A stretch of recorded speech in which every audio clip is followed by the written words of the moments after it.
Well, Gary, thanks very much. So I'm a scientist, I'm not a clinician, but I've spent my life working with clinicians.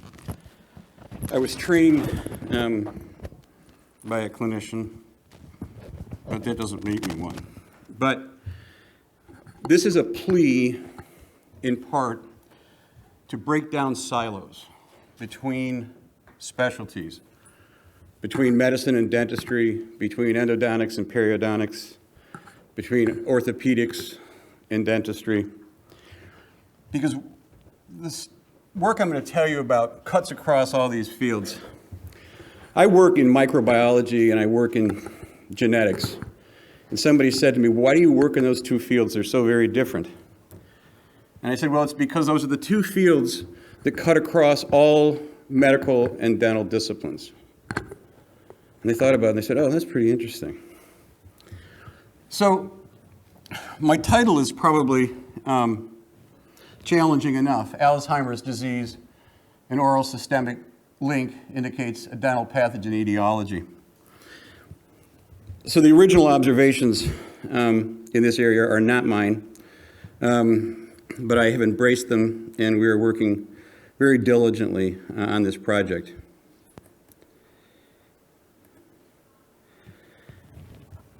And what this talk really is today is about the reemergence of an oral systemic link with regard to bacterial pathogenesis in general throughout the body. And I didn't realize that this had actually been a very popular topic 100 years or so ago in the dental and medical literature that had then fallen out of favor. I'm still trying to figure out how to work this. Whoop, went too fast, all right. So when I told Gary what my topic was going to be, he said to me, or he sent me an email saying the anachoresis had fallen out of favor. Well, I had to look it up. I'd never even heard the term. So I looked it up, and one of the online medical dictionaries said it's an obsolete term that formerly dignified the attraction of microorganisms to a focus of inflammation. I would argue that it was a concept actually ahead of its time. And that, in fact, there is an enormous amount of truth to it. So why did the oral systemic disease link fall out of favor?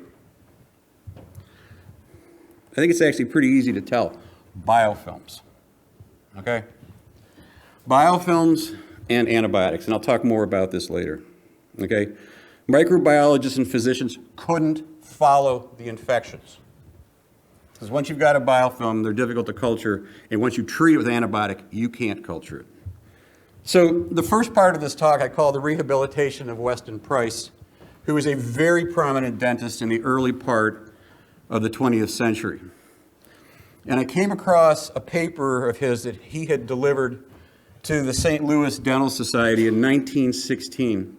And as I was reading this paper, I was absolutely blown away by the brilliance of the man and the foresight and the perception that he had in multiple areas of science. The only other paper that I've read in my life, which I had the same feeling when I read it, was Francis Crick's paper in 1959 called On Protein Synthesis, which is considered the greatest theoretical work of the 20th century in the field of biology. Yes, he had some things wrong, but there was so much truth in that paper that I'm going to spend a few minutes going through some of the things that he said. So he talks about the sense of something, okay? The acquisition, he says, of a new truth is identical with the acquisition of a new sense. What would we call this today? We would call this today a paradigm shift, okay? Because we're all students of Thomas Kuhn. But this was before Thomas Kuhn. So he says, I shall ask you to consider with me one thing, that the acquisition of a new truth is identical with the acquisition of a new sense. For whether you can conceive, perceive, and recognize things that you could not recognize before you had that new truth. And that new truth, you can perceive things that people without that truth cannot perceive. Have you got it? The acquisition of a new truth is identical with the acquisition of a new sense. And I knew exactly what he was talking about because when I first learned about biofilms, when I was reading a paper that Bill Costerton had read, suddenly a decade's worth of work that never made any sense all made sense. So he's discussing his own case of erysipelas resulting from nosocomial spread via a common thermometer. So he's saying, some 23 years ago, and I apologize, I don't usually give talks like this, and most of the talk is not like this, but I just thought it was good to see some of his words. 23 years ago next month, I was in Grand Forks, North Dakota, and came down with typhoid fever. One day I found myself lying on a cot in a hospital, there with a physician on each side of the cot, who were arguing and almost coming to blows and discussing the question as to whether or not there was any truth in the germ theory of disease. So here you have a clinician who doesn't even believe in the germ theory of disease because he hadn't got the new sense. And the man didn't believe in the germ theory of disease, was perfectly consistent in that belief, for his method of sterilizing the temperature thermometer when he took it from my mouth was to wipe it on the sheet of my bed. Now, as we undertake to get a little vision of this infection sense, I'm going to ask you to consider with me some of the first things that seem to be sufficiently well established so that we shall not need to spend much time discussing them. So he's essentially taking anaphylaxis as a given at this point in time. The relation of infections of the body to focal infections, not necessarily the mouth, but focal infections. And then we'll take up some of the newer contributions to this science. Price knew what farmers and veterinarians have never forgot. I grew up on a dairy farm.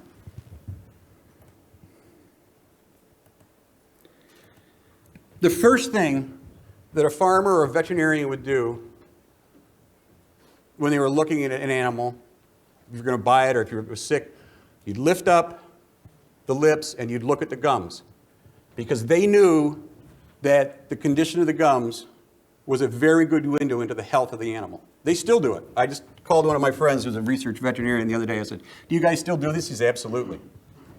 But somehow in the medical world, we forgot this truth. So Price again, since dental infections are so important a factor in health, and even an extent of life for so many individuals, we are immediately concerned with the responsibility of their prevention.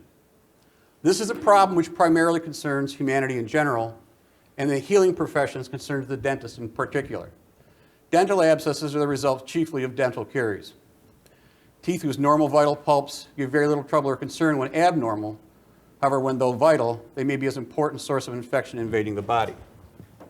I found this out 100 years later, doing work studying infections of the joints. So when I saw this, I'm going, oh, he was right.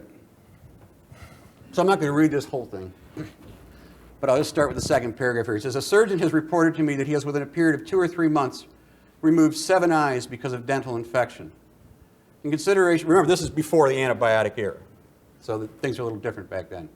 In consideration of this, how important to those individuals it would have been if the dental infections had been found and removed before the involvement had occurred. A boat may sail the seas with defective planking so long as the weather is calm, but when the buffet of the storm breaks the weakened boards, it's not possible then to dry dock the boat for repairs, which if placed in time would have prevented the tragedy. Individuals must act before and not during the storm with respect to dental infections. I will not tell you anything more important than this, he says. When Dr. D.D. Smith 18 years ago discovered from a clinical standpoint that it was better to clean teeth every month or every 6 months, he discovered by a clinical means one of the most important discoveries of modern bacteriology and pathology. Namely, the way to keep well is by constantly stimulating our resistance up to fight the organisms that are attacking our bodies. So basically, he implicitly understood this concept of biofilms.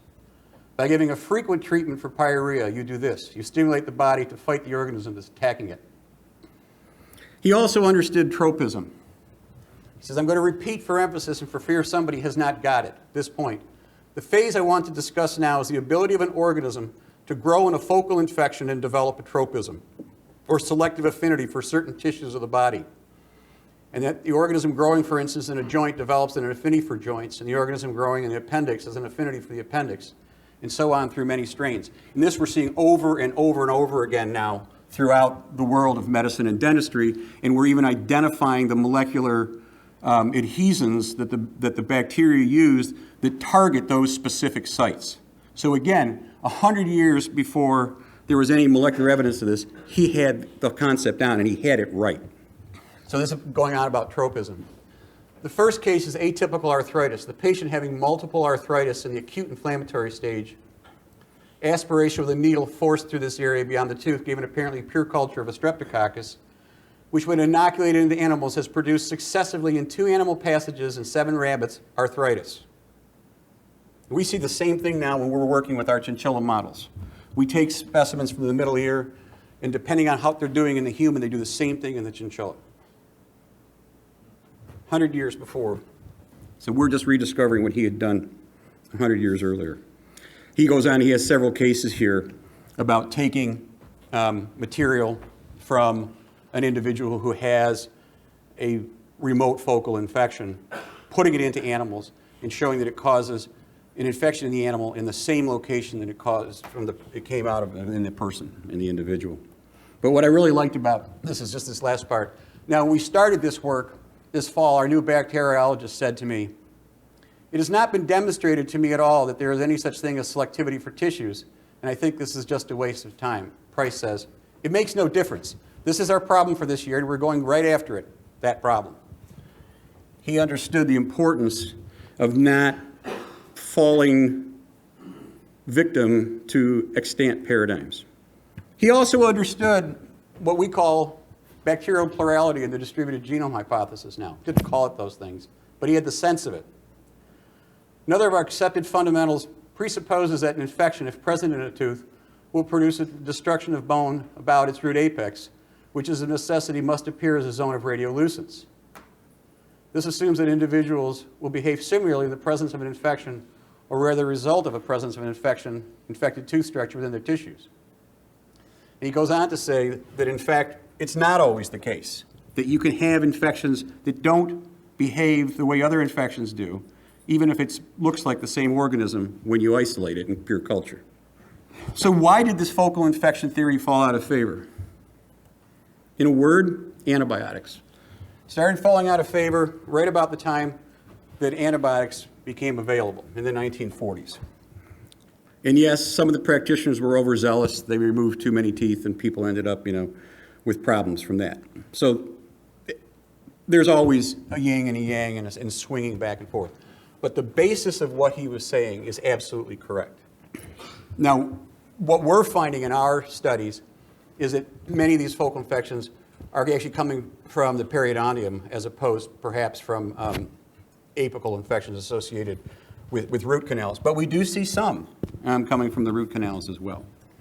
And then the other thing, as I said, was biofilms, particularly biofilms that have been treated with antibiotics. They do not register with clinical microbiologists. And clinical microbiologists, if they can't culture something, it doesn't exist. And then they passed this on to the infectious disease physicians, and the infectious disease physicians bought it and said, if you can't culture it, it doesn't exist.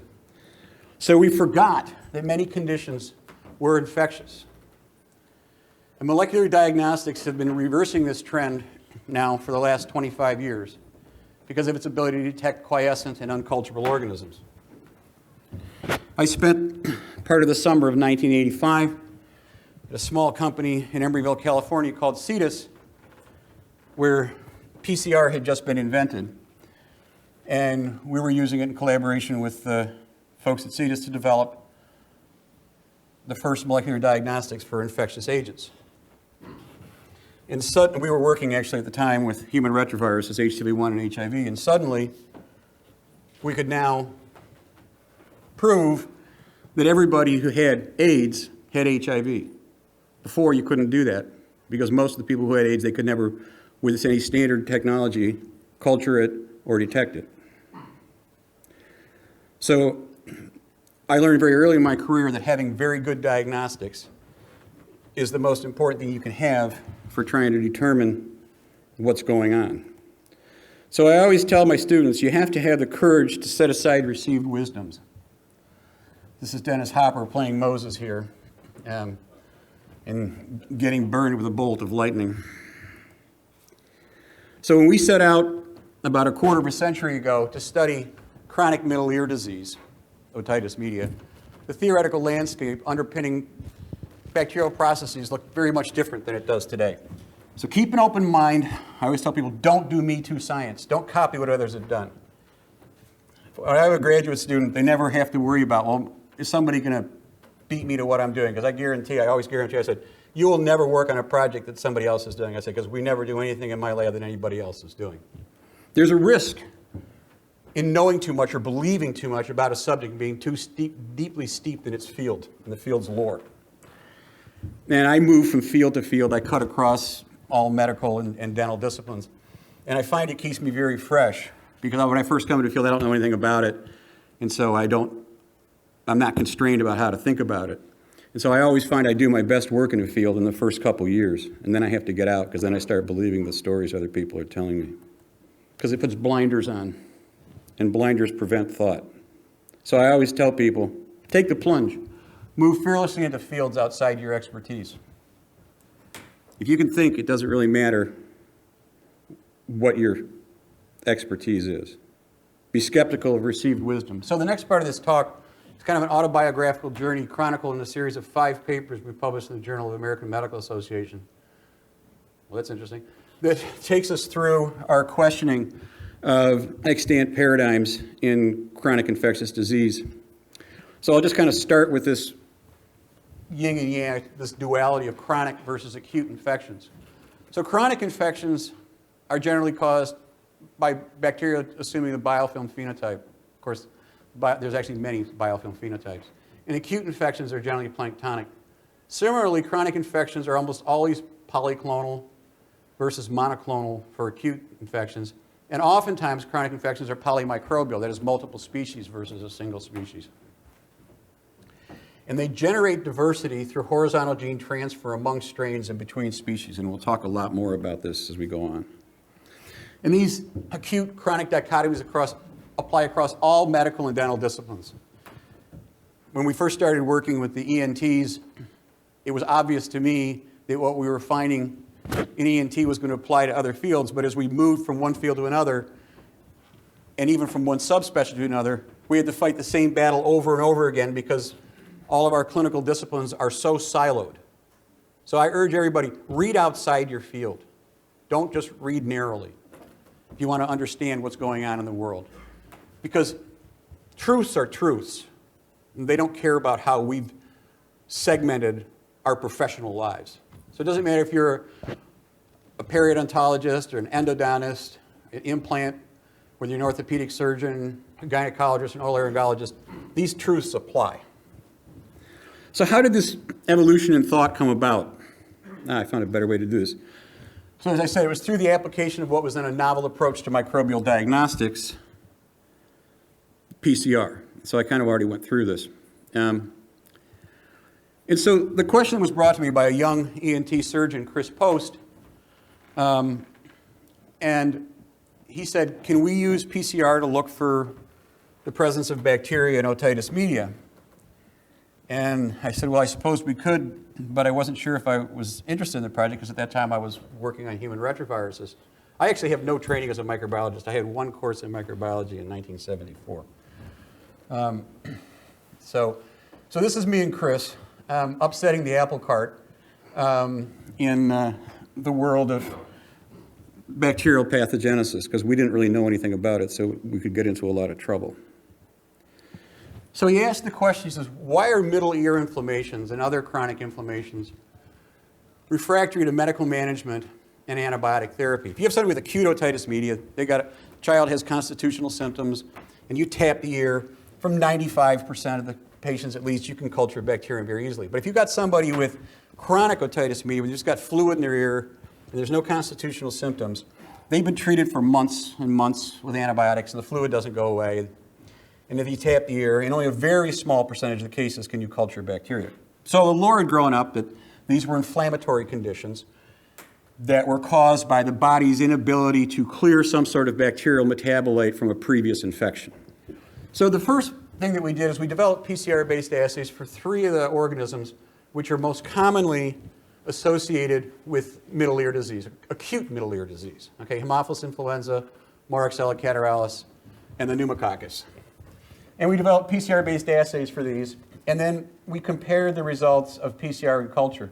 So for culture, you're culturing for anything, not just these 3 organisms. And we went to extraordinary lengths to try to culture. This wasn't done in an ordinary clinical microbiology laboratory. We bent over backwards, had people in the OR plating and doing blind broth subcultures and thioglycolate tubes. And so under the best of all possible circumstances, we got about, 1/4 of the specimens were positive by culture. But just doing PCR for 3 organisms, now we've got more than 3/4 that are positive by PCR, because all the ones that were culture positive were PCR positive. And we know that 50% that were PCR positive, culture negative, just for these 3 organisms. So we published this data in JAMA.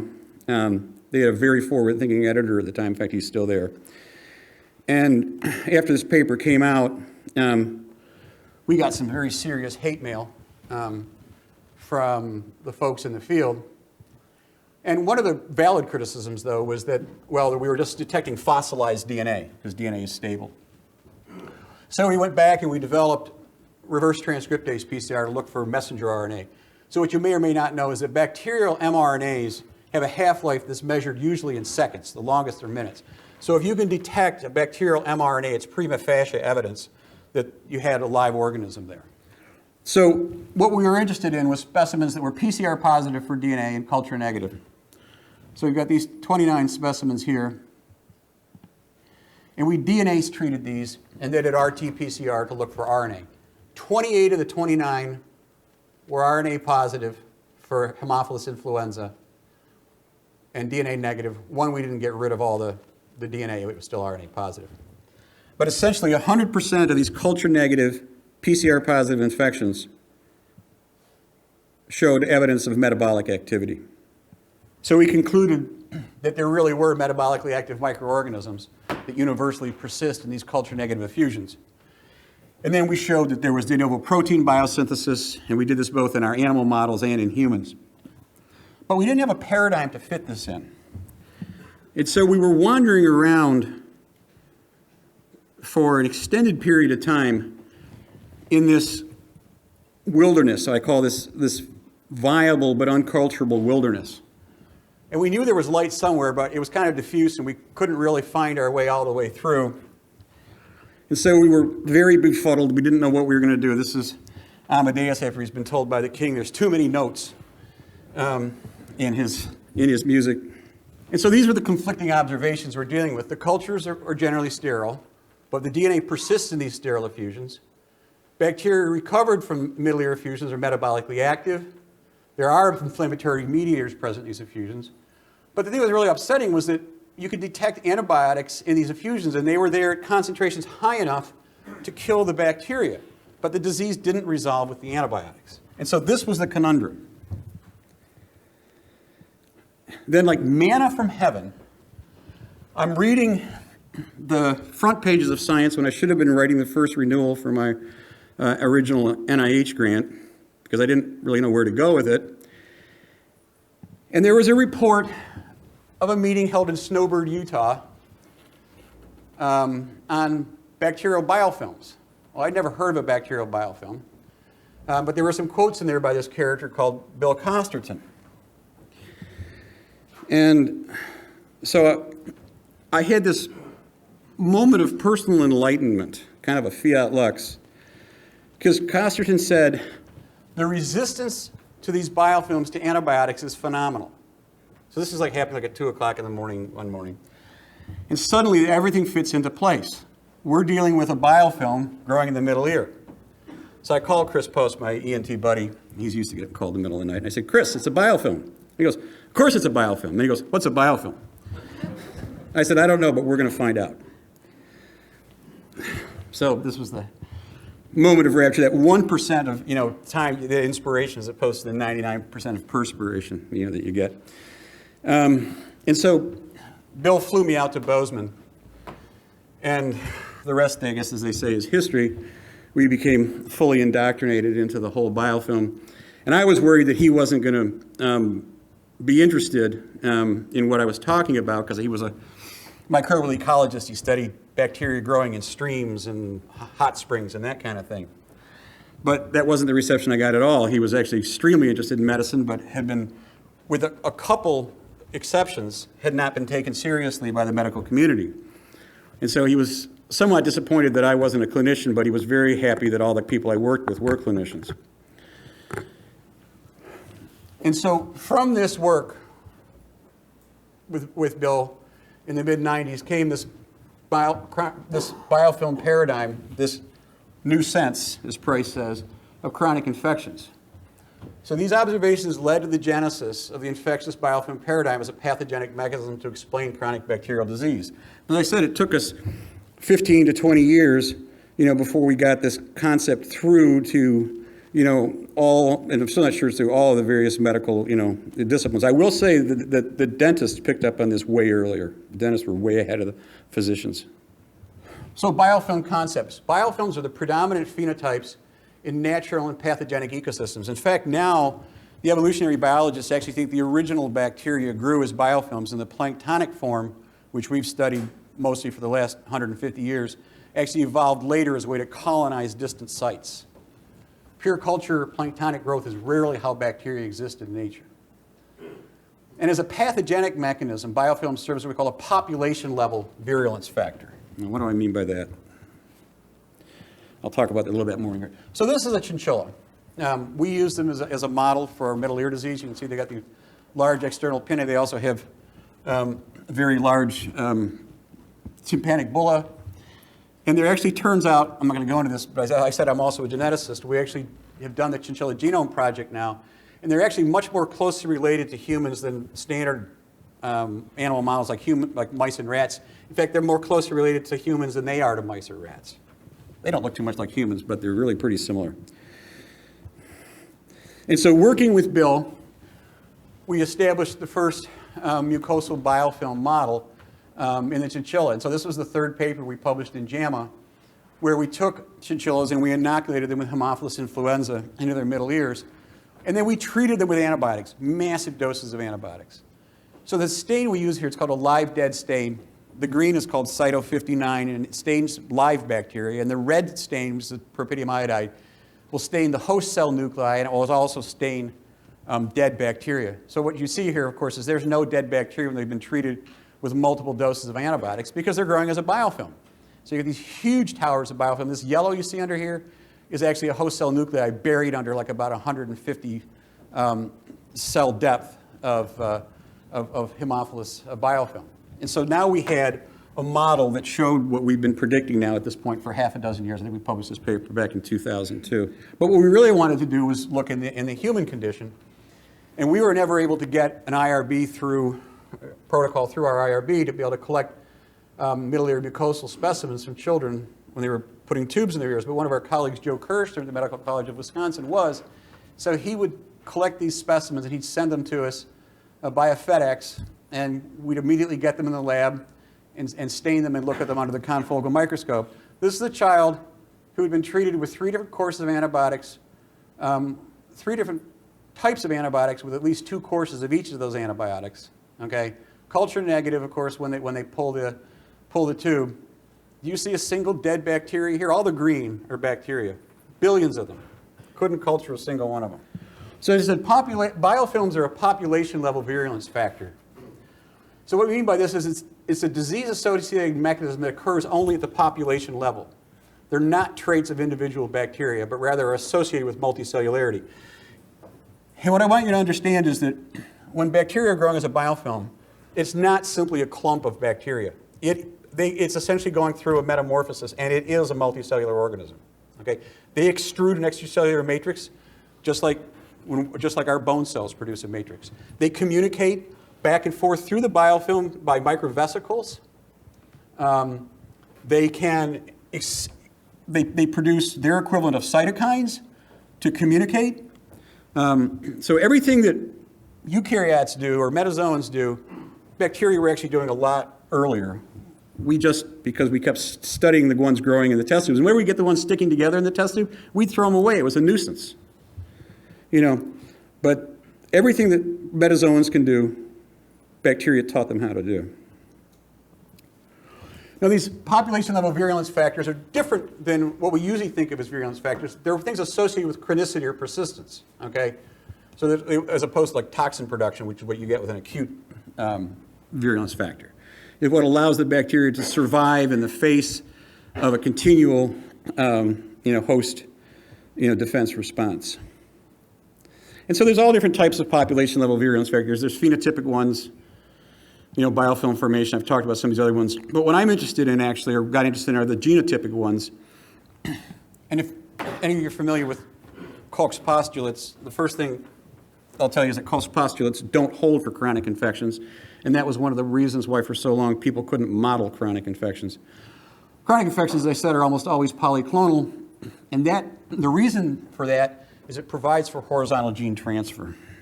So horizontal gene transfer is really the key to understanding chronic infections. Why do we care if bacteria undergo horizontal gene transfer? This is essentially their sex. They don't have sex the way higher organisms do, but it's DNA exchange, and that's what sex is.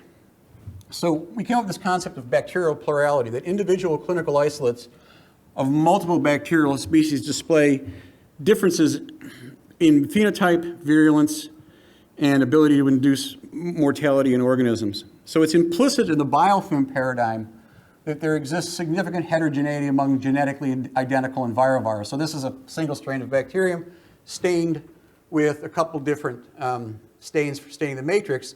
And you see part of it's green and part of it's blue. The newer part doesn't stain with this potassium permanganate. So we know that, that there's different phenotypes within the biofilm, single strain. So the biofilm paradigm is a particularly useful rubric, helping us understand about these chronic infections. But we felt it was incomplete as a model of chronic bacterial pathogenesis because we would see these enormous differences in phenotypes. So these are different strains of pneumococcus, just trying to grow them as biofilms in the laboratory. And some of the strains don't really produce biofilms at all, some of them small biofilms, and some of these very robust biofilms. And if we looked at various strains, this is Haemophilus influenza, we'd look and say, well, how much virulence do they cause in our animal models? Some of them cause very little virulence. Some cause, very high levels of virulence, and everything in between. Now, these are the same species, remember. They're not different species. It's all different strains of the same species. Similarly, if we look at mortality, we say some strains induce no mortality in animal models. Some kill 100% of the animals. Same thing with pneumococcus, okay? Wide variation in the amount of morbidity, wide variation in the amount of mortality. So let's get to some genetic definitions. Most of us are familiar with this term of genetic heterogeneity. It means you have different alleles of the same gene present among individuals in a population or a species. But what we were proposing was something vastly different. And that's this term we call genomic plasticity, where there are different genes present among individuals of a population or a species. That means that not all organisms of a species have the same set of genes. That's pretty crazy if you start thinking about like metazoans. But bacteria, they're freed from the tyranny of meiosis, okay? They don't have to have their chromosomes line up, on a mesophase plate, for synapses, okay? So there's nothing to constrict them in terms of gene content like there is for metazoans. So what are the origins of this genomic plasticity? Well, what we see is that carriage, doesn't matter if it's pharyngeal or whether it's buccal or oral, it's almost always polyclonal, okay? And I don't have time to go through all the support for this. As I said, chronic infections and carriage are both associated with the biofilm phenotype. The biofilm matrix, one of the major components of the matrix is bacterial genomic DNA. And gene exchange has been shown to be elevated in biofilms. And what's really interesting, and what really brought this home to me when I was thinking about this around the turn of the millennium, is that most chronic pathogens have energetic systems for acquiring DNA. If anybody knows the story of how DNA was discovered, it was through transformation in pneumococcus. You could take DNA from a dead virulent pneumococcus, feed it to a live avirulent one, and suddenly it became transformed. So this is how Avery discovered that DNA was the transforming substance. So I got to thinking, well, horizontal gene transfer must be a virulence trait then, one of these population-level virulence traits. Because most of these pathogens have very, very small genomes. less than 2 megabases. So they're less than 0.1% of the size of our genome, okay? And even if you compare them to other bacteria, free-living bacteria, their genomes are small. But yet they would have entire regulons, multiple regulons, for taking up DNA from the environment or from their colleagues and incorporating it into their genome. So this must be extraordinarily important. There must be enormous selective pressure to maintain this because these genomes are highly deletatory in nature. And so this is just the various bacteria that have been looked at, their biofilms, and have been shown to have DNA in their matrices. And I've got this beautiful picture from Lauren Bakalitz's lab. They're doing confocal microscopy. The blue is DAPI strain DNA, the green are the bacteria. So you can see just how much DNA is in the biofilm. So basically the bacteria is taking a bath in their neighbor's DNA. And then this is a pneumococcal biofilm here that we grew in the laboratory. We simply treated it with DNase for 10 or 15 minutes. And in 15 minutes, we debulked 90% of the biofilm. So biofilms serve as bacterial breeding grounds. And we've actually hypothesized that this rapid horizontal gene transfer, which provides for strain evolution in situ for the bacteria, was one of the driving forces behind the evolution of the adaptive host response in vertebrates. Because if you stop and think about it, if you're dealing with an organism that's got a generation time of 30 minutes, and you've got a generation time of 30 years, the only way that you can kind of keep pace is if you can do horizontal gene transfer. And that's exactly what we do in our pre-B and pre-T cells. We rearrange genes to form antibodies. So this is just the different mechanisms that different pathogens use. There's competence and transformation, there's mating, there's phage-mediated transduction, all these different mechanisms. I'm kind of skip over this. So our hypothesis then at this point was that each strain or isolate within a species has its own unique set of genes, not alleles, genes, derived from what we called a population-level supergenome. Other people later called it a pangenome. But the problem was, back in 1990, was how do we characterize this genomic plasticity and determine relationships among strains of a species? So this was kind of, we formalized what we call the distributed genome hypothesis, where we said chronic bacterial pathogens utilize a survival strategy wherein a majority of their genes, are distributed among the population and are not found in all members of a species. Thus, there's this supergenome at the population level, which is far larger than any one organism. And the virulence corollary to this is that this distribution of genes among a population serves as a population-level virulence factor that provides for improved population survival through continual reassortment, of the genes and alleles. And so we developed this cartoon for trying to imagine this. So this is, if you will, this is a bacterial biofilm here, with DNA in the matrix. And these are individual strains here of a species. Each one has this kind of greenish helix here. That's the genes that are core that they all share. And then each of these strains has a different, set of distributed genes. And if one of the strains dies and his DNA goes back into the matrix, then it can be picked up by one of the other strains, forming yet another strain. So with these thoughts in mind, we developed a strategy to analyze the genomic characters of large numbers of strains of several pathogens. And basically what this required was we worked as alpha testers with the first of what are called the next generation sequencing systems. And we had people on site in their facilities back in 2003, late 2003 and 2004, to help in the development of these technologies, just like we did with PCR. So the other thing about cutting edge science is you have to have cutting edge technology to go with it.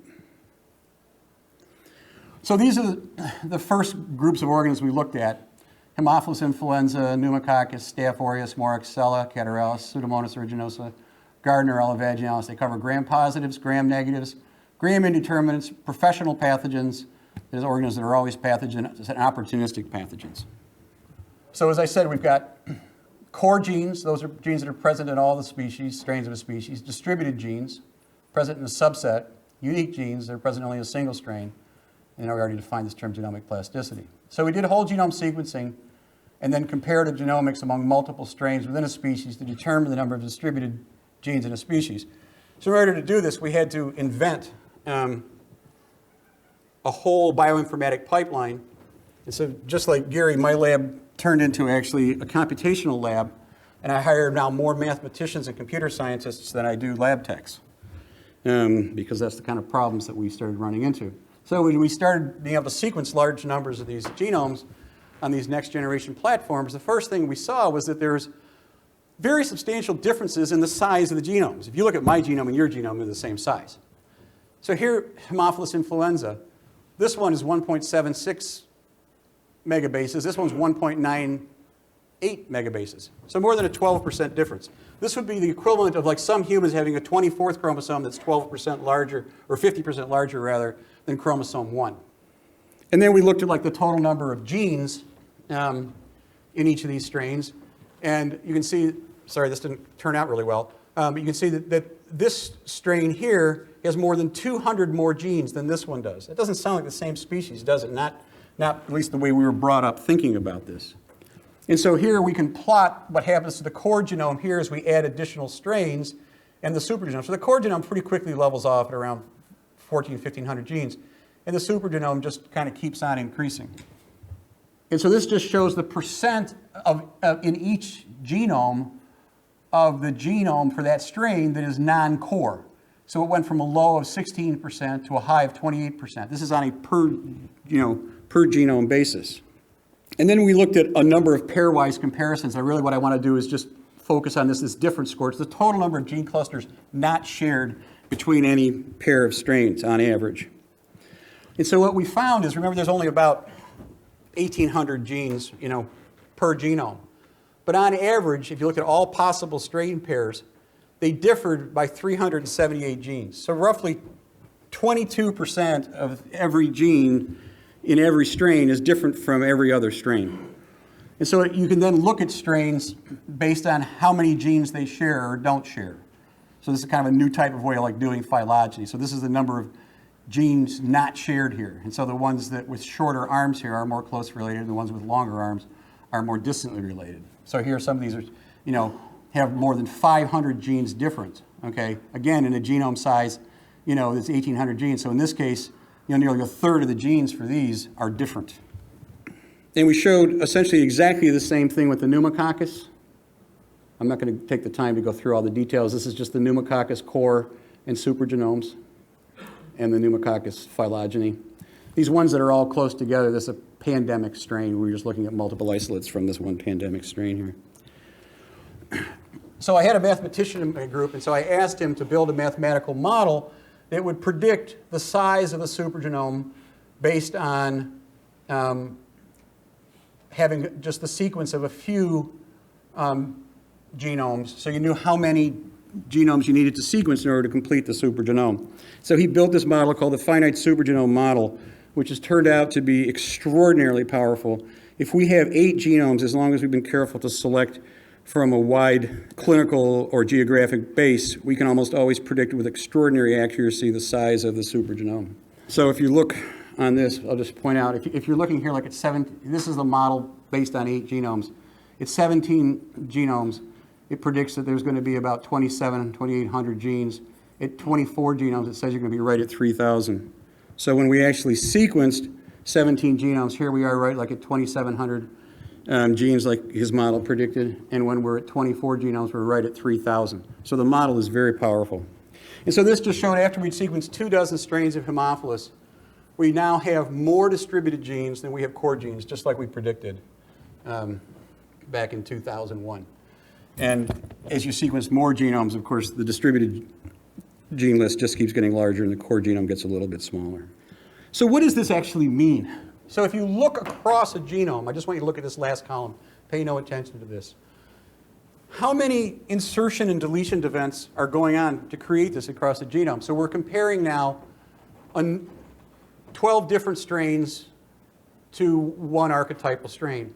And what we see is that on average, there are 275 indels, insertions and deletions, okay, you add these two up, between each of these pairs of strains, and the total amount of DNA that's different is more than 325,000 bases, which again, is more than 20% of these genomes.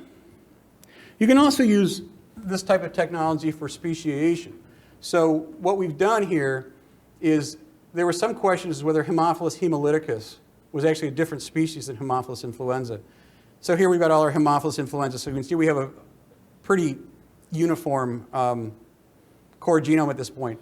When we add a Haemophilus hemolyticus, we do see a decrease in the core, but we see this astronomical increase in the supergenome here. And so this was an indication that they really are different species.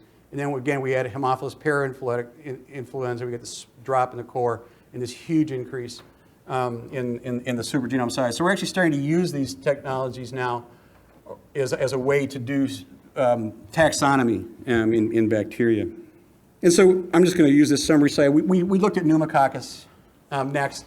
And basically what we found was the difference among pneumococcal genomes is essentially the same as it was in bacteria, on average, in Haemophilus. On average, they differed about 400 genes out of a total of about 1,800. Even the smallest genomes contain more than 20% distributed genes, and the largest genomes, almost a third of the genome was distributed. And again, just looking at, this is just summarizing the indels around the genome.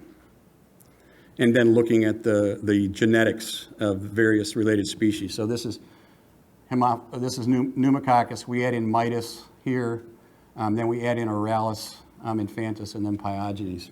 And so this is using the finite supergenome model to tell us how many strains we need to sequence in order to get various coverage levels of the supergenome. So if we only want non-rare genes, that is genes that are present in at least 10% of strains, we can get 90% coverage with 11 strains and 99% coverage with 33 strains. But if we want to get all gene classes, including the rare ones, just to get 90% coverage, we'd have to sequence 142 strains. And then you can predict also the number of genes in the supergenome as well with this as you go forward.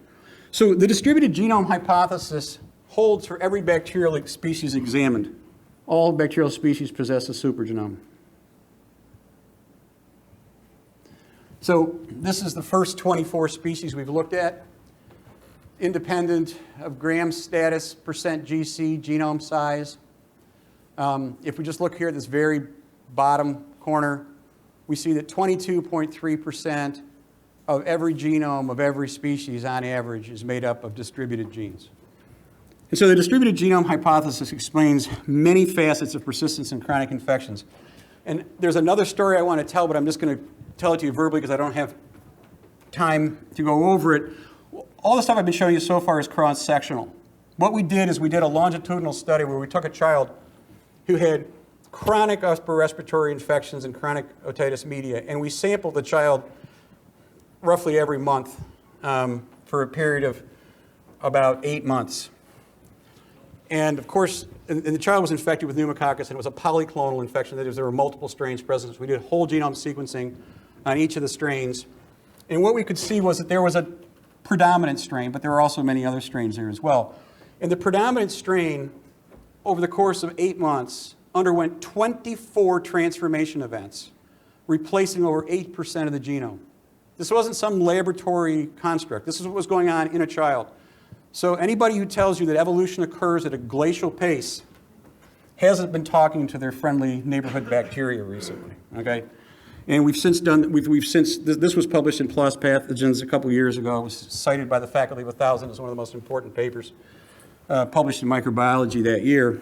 And we've since demonstrated the same thing for other pathogens as well. We now have a major grant from the NIH to actually look at the evolution of entire populations of children. So to conclude, kind of the first hour of the talk is the distributed genome hypothesis holds for NTHI, pneumococcus, all the other organisms we've looked at. The supergenome can be modeled. It's nearly 3 times the size of the core genomes. And the observed genomic plasticity provides a plausible means to understand the phenotypic diversity among clinical strains. And so I think it's a good time to take a break, and then we'll come back. I guess, what is it? 30 minutes? Okay. Please, jump right in. So have drugs been developed that block this horizontal gene transfer? No. There's nothing that's been done, as far as I know, along those lines. It's only really recently that the molecular mechanisms have been identified. We don't even have any drugs which are effective against biofilms. We've actually, in my lab, we have just identified what we think is going to be a very good target. And so we're trying to develop a screen for it now. So the idea would be that you would then convert bacteria back to being sensitive to antibiotics with this drug when they're in a biofilm, so then you treat them with this drug and an antibiotic. Of course, the drug doesn't exist yet. We simply have a target, and we've gotten a lot of interest, though. I've got 3 different high-throughput screening groups that are waiting for us to get our assay up online so they can screen drugs for it, because it looks like it should work. Question. The first time you lectured to us, you guys gave an incredible presentation on the wound healing, and you were developing medication regimens based on what you were finding on the phenotype of the wound. Oh, right, the Randy Wolcott stuff. Yeah. So, I mean, that was 5 or 7 years ago, or however long it was. What advances have you had in that regard? Because this is all now, when you started doing this, it was all theoretical. Now you're starting to prove it. Although I am doing some chronic wound studies, I'm not involved in the treatment side of it, but Randy has been very, very successful. I mean, I don't want to speak for him, but I mean, the last time I heard him talk, I mean, he presented, just really unbelievable data that by, doing deep 16S sequencing and characterizing, episodically, what the primary pathogen was and then treating that pathogen, that they were reducing, times to closure, by as much as 50 or 60%, in patients where he was doing targeted, treatments versus, not targeted treatments. So I think he's really pushed, the technology into the clinic and has been very successful with it. But as I said, that's Randy's work. I'm kind of more on the theoretical side. Maybe next year you guys might want to have Randy come back or something, because he gives a really good lecture. So the first talk was kind of bring you up to speed in terms of where we are in terms of thinking about chronic infections in general, in terms of the whole concept of bacterial plurality. This talk is going to be a little bit perhaps more specific. Next-gen multiplex PCR demonstrates that periodontal pathogens are associated with both periprosthetic joint infections and osteoarthritis of the knee, and a whole lot more. That's just the work that we've done in my lab, but I'll be presenting data from a number of my colleagues as well. So as I mentioned in the first talk, the first thing that I realized, well, it wasn't the first thing, it was one of the first things that I realized when we started studying chronic infections was that Koch's postulates don't apply to chronic infections, okay? And this wasn't Koch's fault. He was trying to model acute infections. And it was the mistake of everybody that came after him. They were trying to apply his postulates to chronic infections as well. Of course, it took a long time, I think, for us to realize that there was this profound dichotomy between acute and chronic infections. It's really something that we've only really come to understand over the last quarter of a century. And that's because, if you remember Koch's postulates, you're supposed to isolate in pure culture a single strain. And then you're supposed to put that strain into an animal, show that it causes the same symptoms, recover it again by culture, and show that it was the same organism that you started with. Well, as I already talked about, these chronic infections are polyclonal. You can't generate genomic diversity particularly well if you're starting with a single strain. And so when I first proposed the distributed genome hypothesis, there really wasn't a whole lot of data to support polyclonality. I happened to be extremely lucky because I was giving a talk, the first time I ever talked about it publicly, it was 2001, right after 9/11, at the University of Buffalo, and Tim Murphy was in the audience. He's an infectious disease physician and a SUNY distinguished professor, and afterwards he came up and he says, well, I have data to support you. He says, we've been studying COPD, and we take 6 isolates from each patient, and on average, from those 6 isolates, we have 3 different strains. Sometimes we actually have 6 different strains. I go, Tim, I love you. So right from the start, I just was lucky, as I've been my whole life. The guy was sitting in the audience who had the data to support us.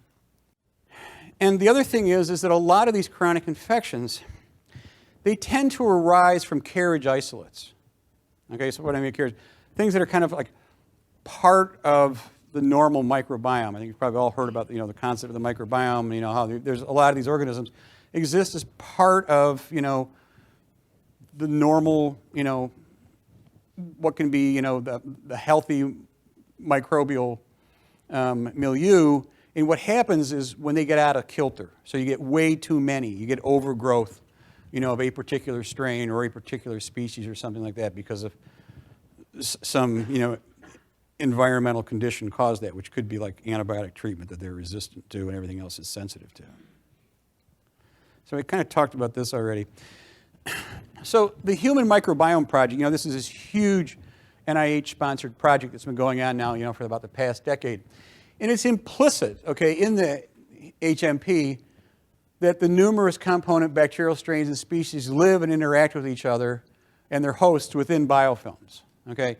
So, this is actually heartening, because sometimes it takes a really long time, for new ideas to kind of filter down. And it was really, only in the mid-90s, that we proposed, the biofilm, hypothesis. And now, this whole huge NIH program is to look essentially like, at biofilms. And as I said before, biofilms are not simply aggregates of bacteria, but are actually complex multicellular organisms that display all the basic phenotypes of metazoans. And if you don't take anything else from the talks today, remember that. They're not just simply aggregates of cells. It's a functioning organism. So the HMP, the Human Microbiome Project, is reliant on a particular form, basically, of molecular diagnostics. We do what's called deep 16S sequencing. This is the primary tool. What does this mean? If you're not familiar with it, the 16S gene is one of the genes that encodes for a structural RNA that's part of the ribosome. And it's extraordinarily highly conserved across all bacteria. And so you can choose primers for the polymerase chain reaction that will amplify essentially this gene from all microorganisms, or all bacteria. So it's unbiased, so you don't have to guess what you're looking for. It will pick up everything that's there. Provides for universal coverage. And then once you find this particular ones, then you can develop species-specific assays if you want to study, one group of organisms or something like that in detail. But the important part about this, is this deep 16S sequencing. It's unbiased. It lets you see everything that's there. So I heard a great talk by Yiping Han just last weekend. She's a professor at Columbia University. And she talks about the oral microbiome as being the mobile microbiome because she sees it moving throughout the body. Okay? So this is her work, and we'll come back to this later. So she works in obstetrics and gynecology, and she has shown that Burgdorferi, and particularly Fusobacterium nucleatum, one of our favorite bugs associated with periodontitis, is one of the leading causes of preterm labor. You get an infection of the placenta, okay? You also get neonatal sepsis with Burgdorferi. She talked about how in orthopedics, Streptococcus pyogenes, oral microbiome, not periodontal microbiome, is associated, with rheumatoid arthritis. She's also shown, other people have shown that Fusobacterium nucleatum is associated with inflammatory bowel disease. She has shown a very strong link between Fusobacterium nucleatum and colon cancer. So here we have yet another case where you've got a cancer that's caused, or at least partially caused, by an infectious agent. We've kind of gotten used to this in terms of viruses. We all know about HPV and HTLV1 and things like that. But here's a bacterium that's probably one of the major causes of colorectal cancer. Yep. No, she's actually worked out the molecular mechanism. I don't have time to go through it, but there's a gene product called Fat-A that Fusobacterium makes. Okay, it binds to the catinin. No, it binds to the. I'm forgetting the ligand.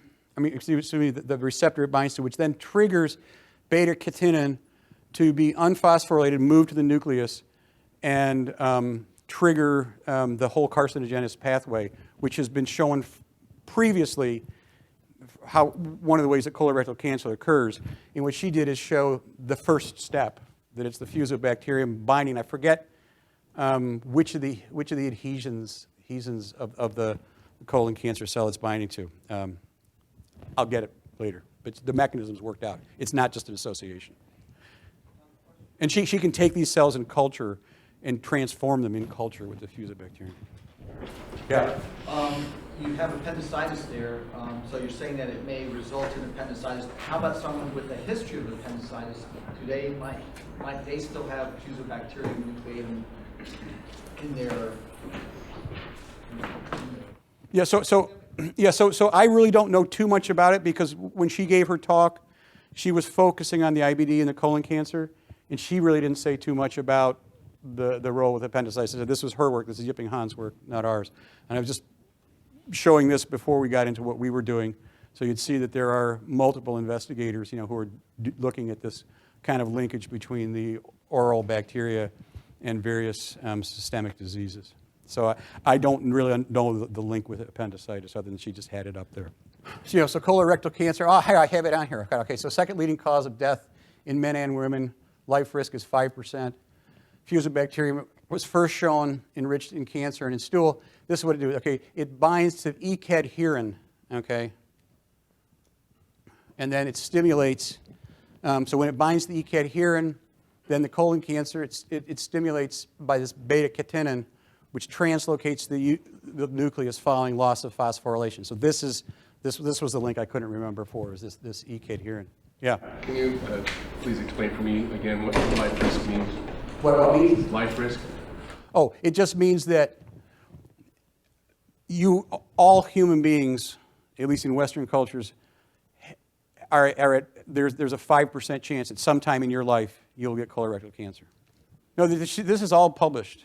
This was cited by the Faculty of 1,000 as one of the most important papers last year. Yeah, it's very widely accepted now. In fact, she was at Case Western. She got recruited to Columbia as one of the major recruits because of this work. They wanted to have her there at Columbia because of this work. Yeah. So is this the fusobacterium nucleotides in oral flora, or that they're present in periodontitis, or? No, they move. Well, yes. But the premise is that this is part of this oral microbiome. Right. This oral mobile microbiome. Right. Yeah. So what she did was she found, looking at these women who had preterm, labor, that she was continually finding, fusobacterium, in the placenta, And she was able to sequence the bacterium from the placenta and from the periodontum and show that they were exactly the same strains. Okay, so it's more periodontal, like periodontal disease than apical periodontitis. Yes. Yes. Definitely. Excuse me. Yeah. When you say they move, do you mean like fusobacteria, is part of our normal oral flora, correct? Mm-hmm. So when you say they move as a planktonic bacteria or as released from biofilm? Well, that's kind of the same thing. I mean, if they're moving, they're planktonic, but they probably are released from a biofilm, and then become planktonic, and then presumably, they move, hematogenously, Some species they do. Like the staphs will move in clumps. That's been shown. Paul Stidley did that work.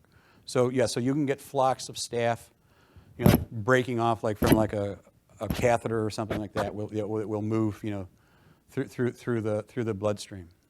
So it is possible. Yeah. Yeah.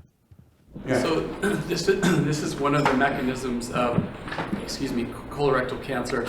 Is there an idea of what percentage of colorectal cancers are caused in this way? Because there are several mechanisms and factors, correct? Right, yeah. Obviously, this isn't all colorectal cancers. And so I don't know if anybody has, this is pretty new work. I don't know if anybody has done that kind of epidemiology yet, to determine the percentages or not. It wasn't one of the things that Yipping went over. If anybody would know, I suppose she would. But it certainly wasn't something that she discussed. And clearly, I mean, there's obviously, there's familial cases of it, and there's cases, that are not associated with it. But she feels like it could be one of the major causes. She feels it's one of the significant causes, yeah. So she's got this mouse model where she takes the Fusobacterium nucleatum and she injects it into the tail vein of the pregnant mice, and it shows that the rate of fetal death is dose dependent, and the bacteria recovered it. You can recover it. So this is the tropism thing. You can recover bacteria at 6 hours from the liver, the spleen, and the placenta. But by 12 hours, all the bacteria are cleared from the mom's liver and spleen. The only place that it's not cleared from is the placenta. So this is what I was talking about before about why, Price was actually right. There actually are tissue tropisms for these bacteria. We've seen the same thing studying Haemophilus influenza. We put it into the chinchillas, and so we have this strain called PIT-II, and if it becomes invasive, it goes to the brain, doesn't go to the lung. With this other strain, CZ, if it becomes invasive, it doesn't go to the brain, it goes to the lung.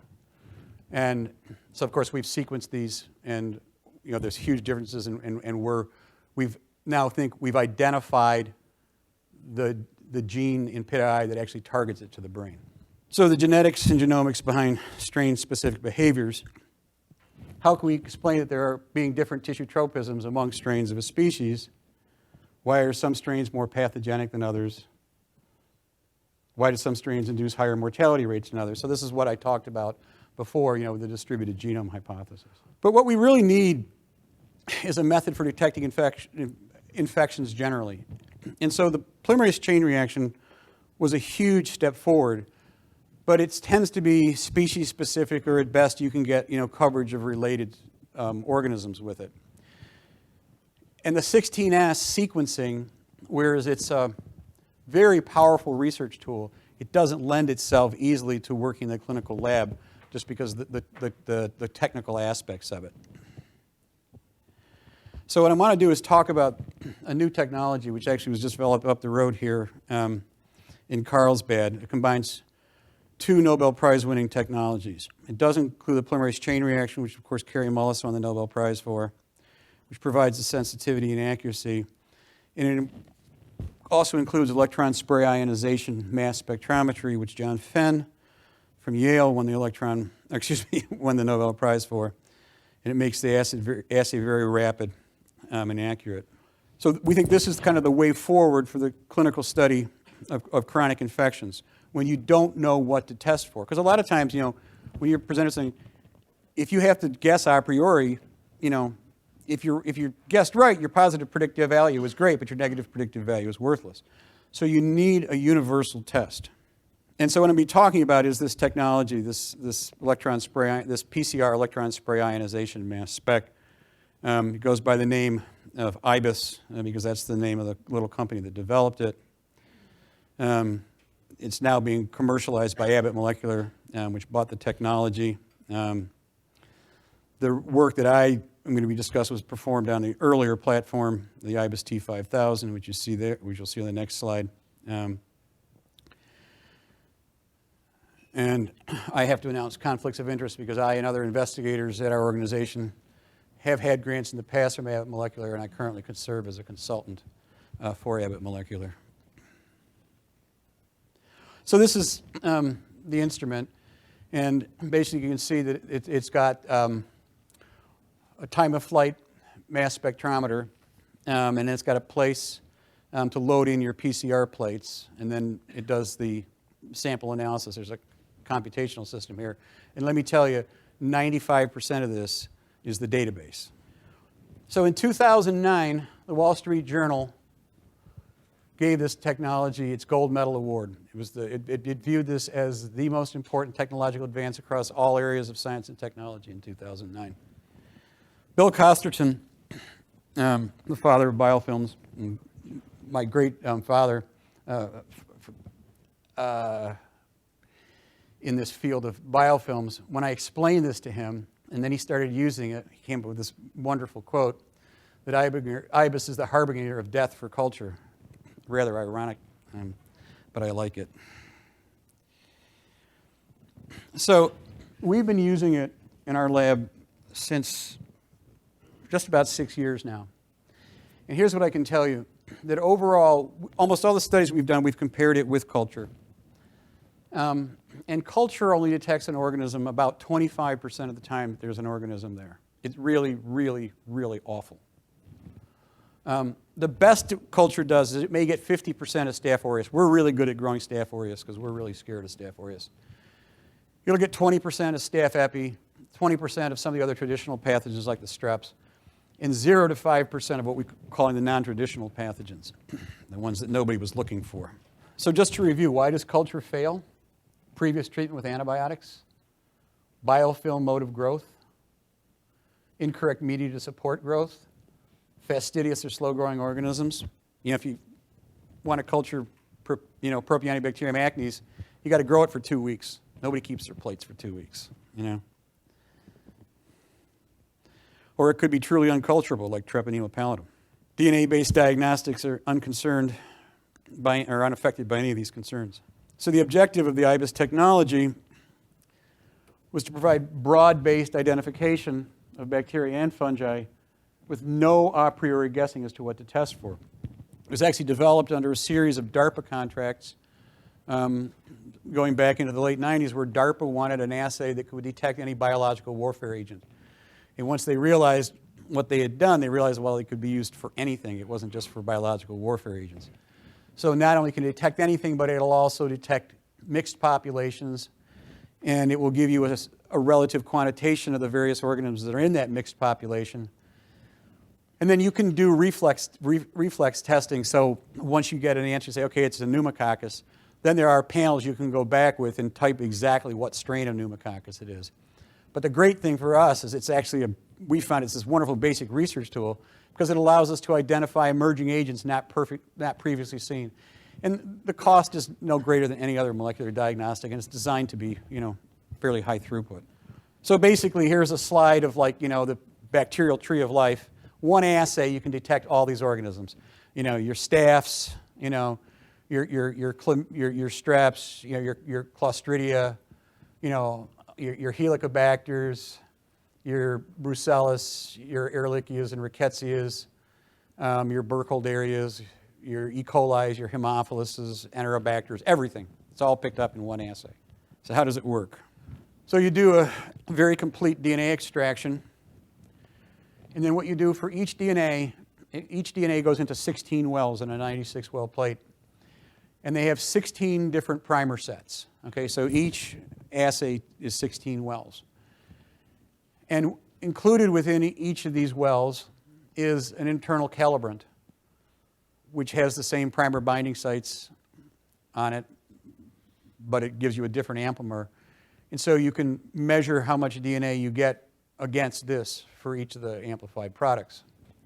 Now what they've done is they have chosen a series of very highly conserved DNAs, sequences across the entire bacterial domain.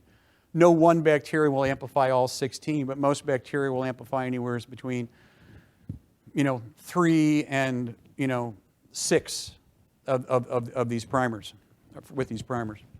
And when you get the amplification, then what do? You do mass spec. So what was brilliant about this is not that they're doing mass spec, it's how they did the mass spec. Because most mass spec, you probably think you're familiar like with MALDI. MALDI will just shred everything that goes into it, into little pieces. The electron spray ionization is very gentle. All it does is denature the two strands. So each strand goes through as a whole piece. And so what that allows you to do is get an extremely accurate molecular mass. Okay?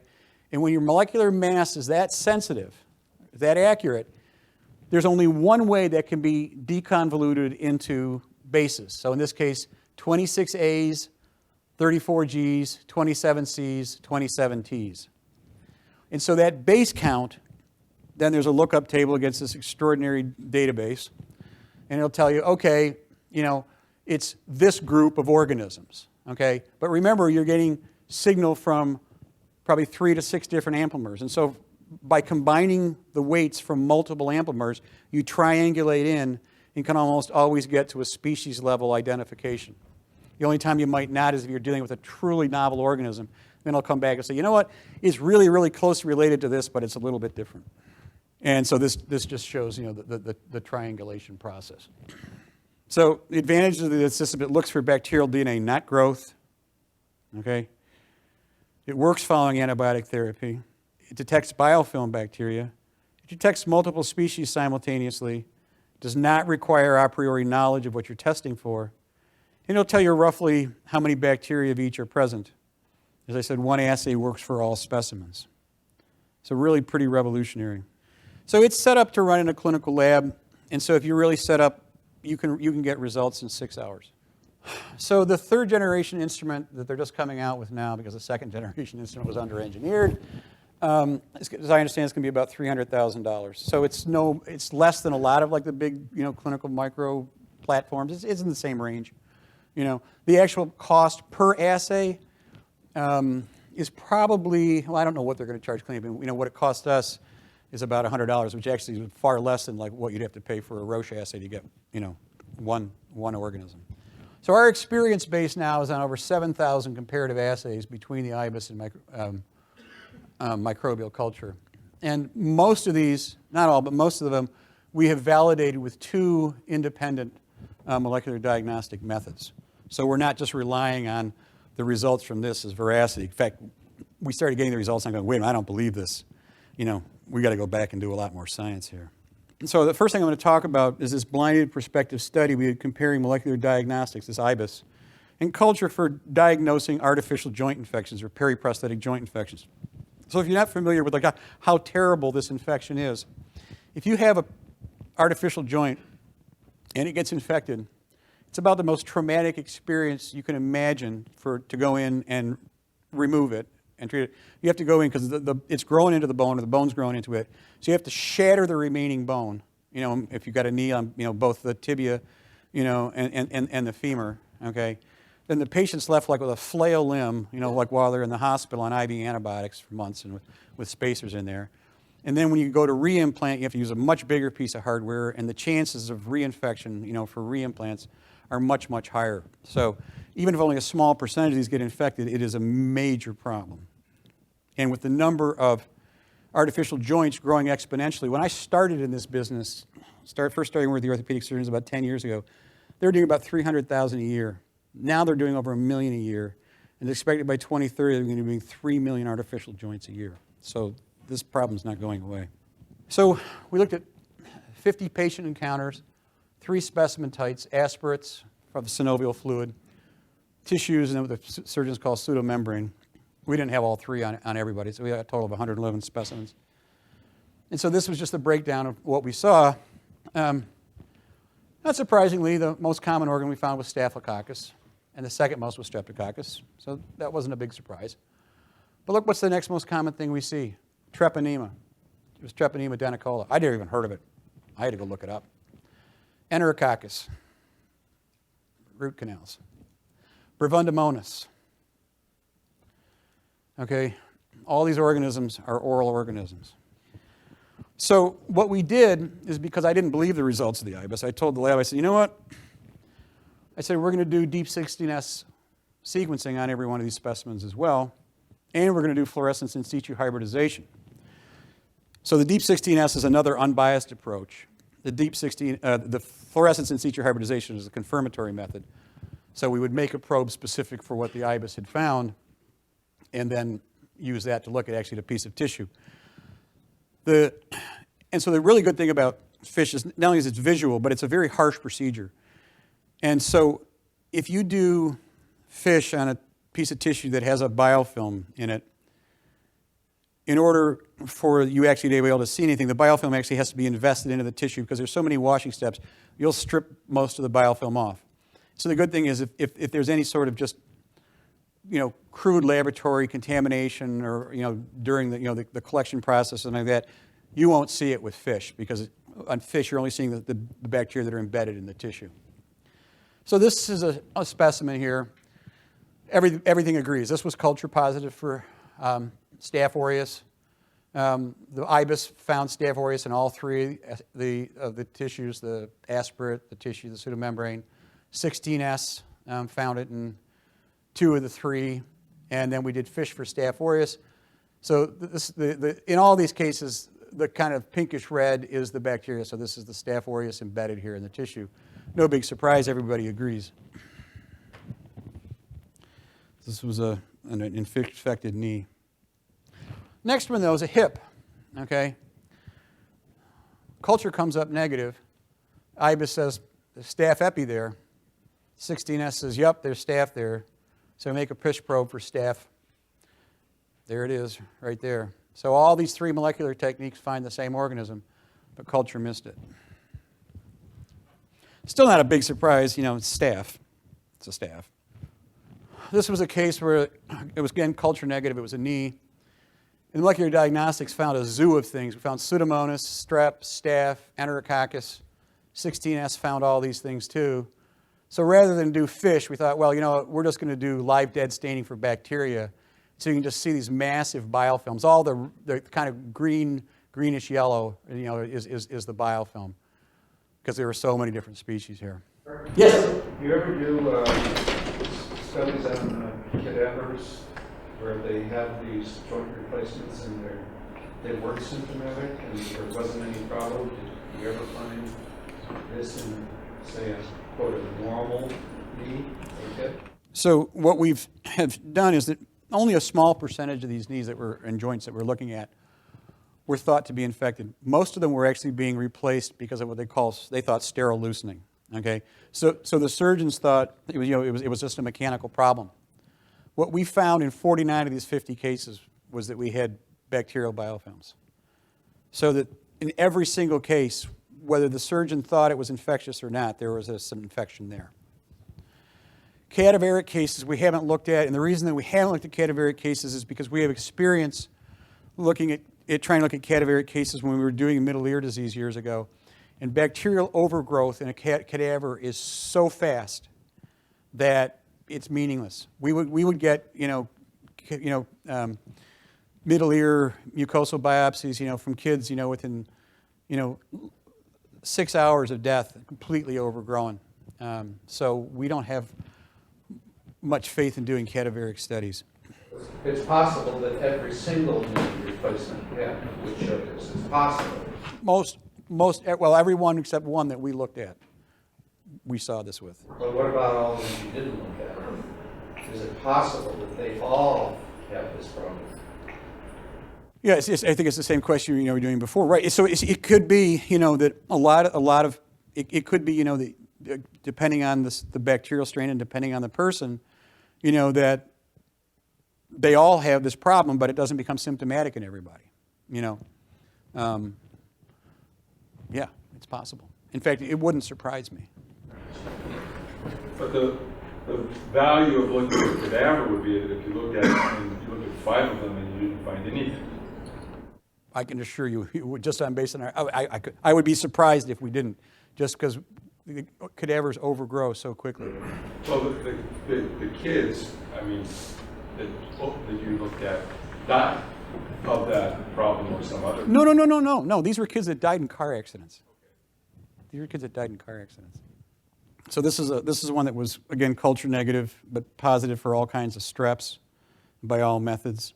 Now it gets interesting. So this was the one that really got my attention. So again, culture negative.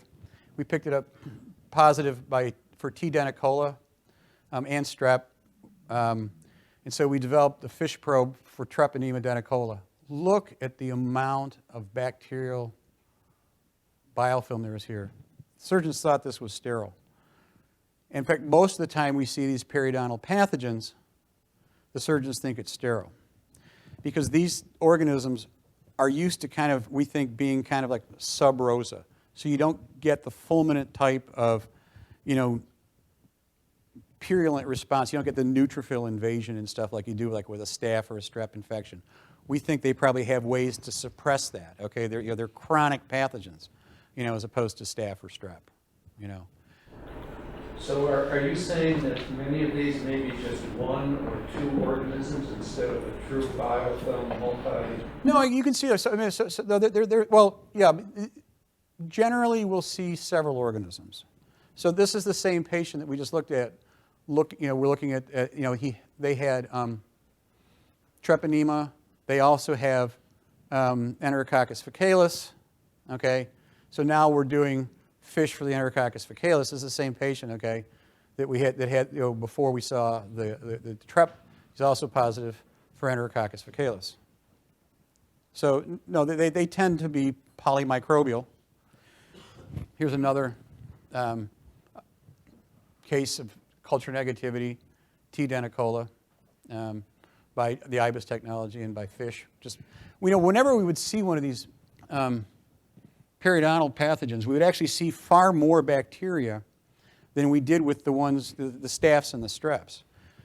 And we think it's partly because they don't induce, this kind of, acute inflammatory response that things like staph and strep do. Eric, can you say with certainty that these organisms definitely have an oral origin? That's what we're trying to do. So we haven't done that yet. We're working with two different groups right now. I'm working with a group at West Virginia University. I gave a talk there about a year and a half ago, and so there's a periodontologist and an orthopedic surgeon who are working together to try to get us paired specimens. There's also Niles Sharon is there, who's one of the top people in being able to culture some of these oral treponemes. And so they're in the process just now of kind of getting set up, and once they start, once they get their whole thing set up, then they're going to be sending the paired specimens to us. So that's the next step. We understand the importance of that. I mean, aren't treponemas can be in bladder infections and skin infections? So, well, certainly. I mean, certainly Trep pallidum, yaws. I'm not aware of the periodontal treps being associated with skin infections, but they certainly, they certainly can move around, to other sites, But my guess is that their major home, is in the mouth. So you're making a case that there's tropism acting here, right? Yeah. That's the case, right? Yeah. Eric's question is a kind of important one. Just because they can't identify the cadavers, is there a reason to look at other types of to investigate that? For example, have a protocol where they take someone and amputate it's hard to put them immediately on the table and do the types of cultures to determine whether that's the drug in all joints. We actually don't think it's present in all joints. In fact, we tend to, these seem to be localized primarily to the knee. We actually rarely see them like in the hips. And so it was one of the things that was actually a clue that it wasn't a contamination issue, but it kind of puzzled me. So I was talking with a colleague of mine who's a veterinarian and also a comparative pathologist. And he explained that, oh yeah, of course, because the knee has a unique ramifying end capillary structure. And so it will act as a sieve. And so if there's any bacteria in the bloodstream, they're more liable to settle out there. He says that's why dogs and horses, if they get septic arthritis, it's always of the knee. But what's very interesting is that I don't think we ever see, we've never seen like the organisms like the Yipping's working with, like Fusobacterium. We never see that in the knee. We see treponema, we see Bravundomonas. So there's some of the oral organisms, that come to the knee, but there's other ones we just never see there. We never see Porphyromonas gingivalis in the knee. That question very well. Going to say, for example, is it possible that all knee replacement that there says might cover this, but we don't identify the third idea that maybe we could take someone who's expired on the operating table immediately because they're in protocol. They're going to go directly to assess whether the client's made symptomatic heart disease and protocol or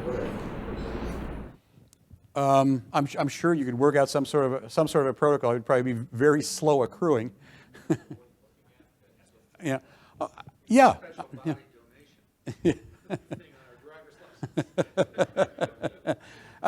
Sure. Yeah. Of course. I mean, anytime you have more insight into what's going on, it's better. You know.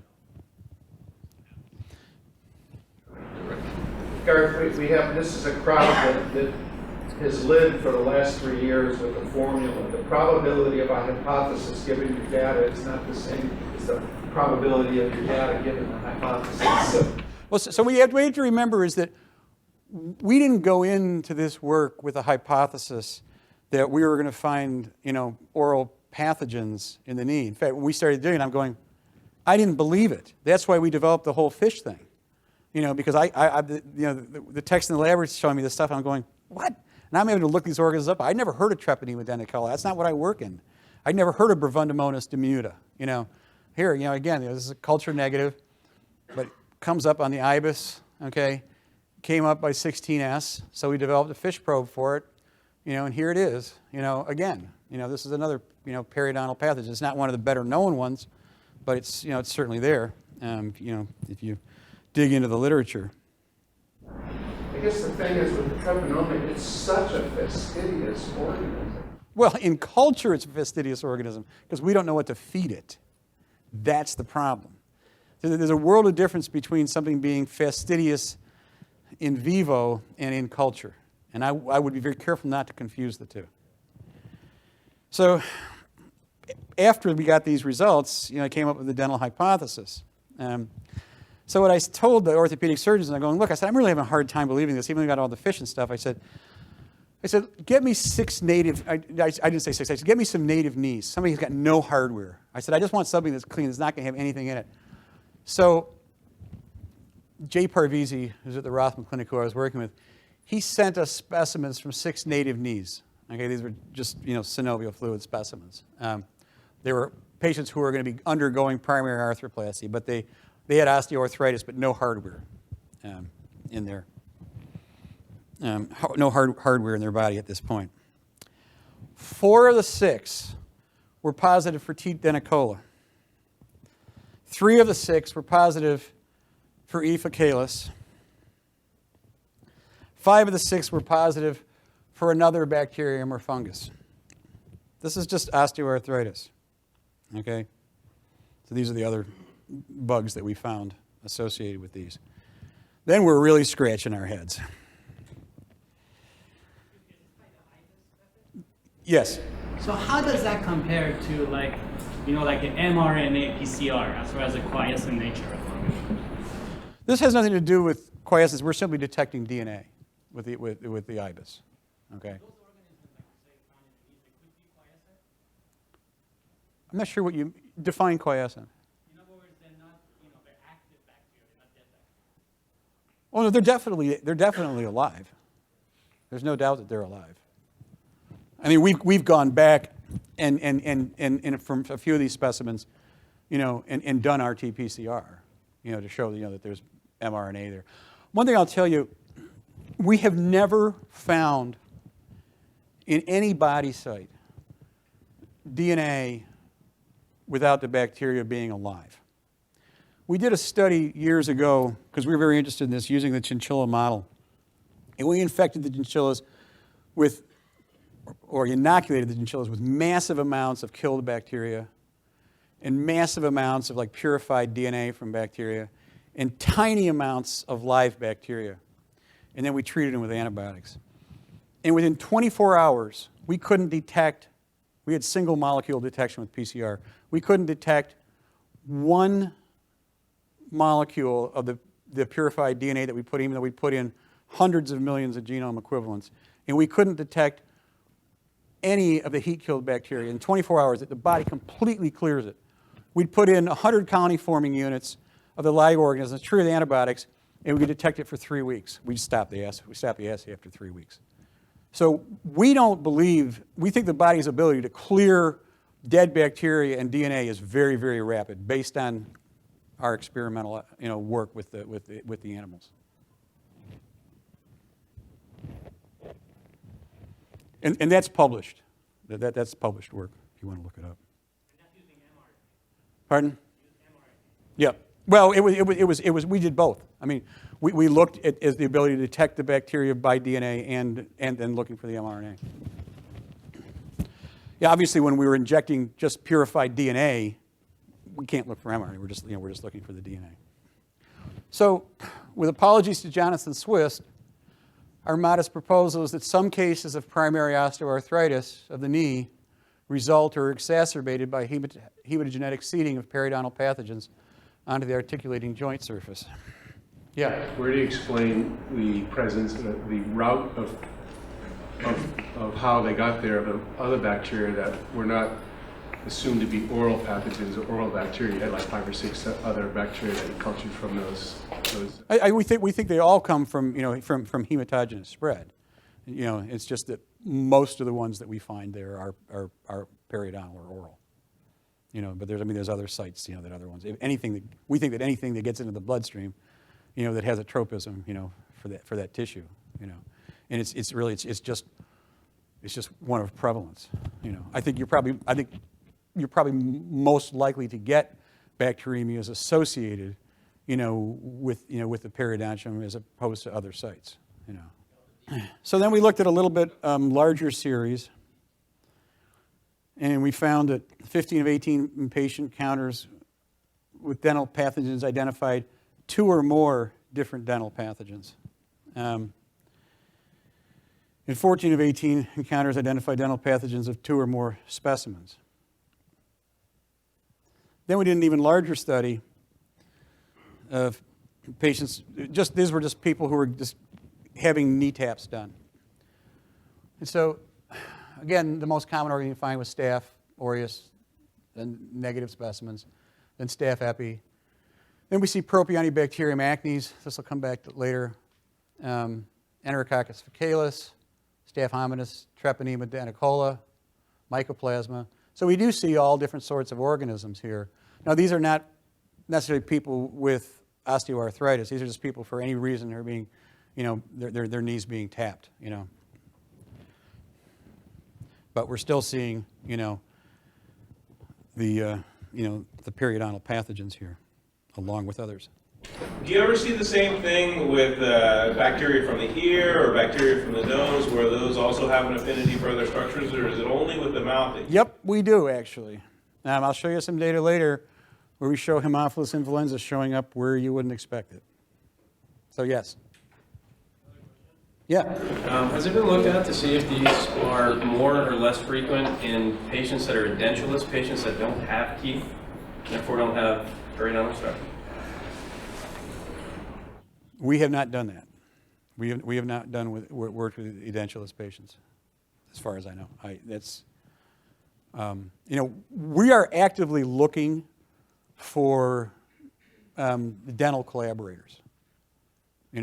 Because we recognize, that, as I said, we need to break down silos. We need to have, the endodontists and the periodontists, working, with the, orthopedics people with the OBGYN people, So if anybody, is interested, just come up and see me afterwards, because we're always looking for collaborators.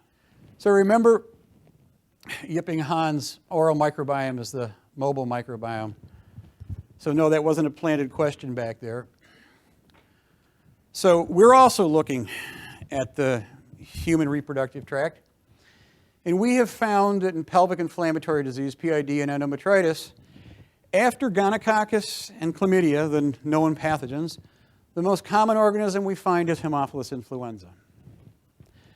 That was quite a surprise to us because it's my favorite pet, and I never would have predicted we would find it there. This is a study we were doing with Sharon Hillier at McGee Hospital in Pittsburgh. Blew us all away because she's kind of like this is like her field, and she never would have predicted this.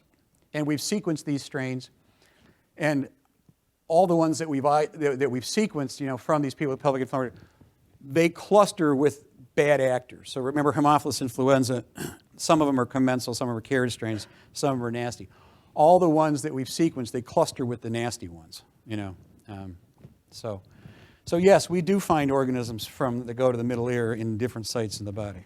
And of course, now I'm adding on the orthopedics, is what we've already gone over.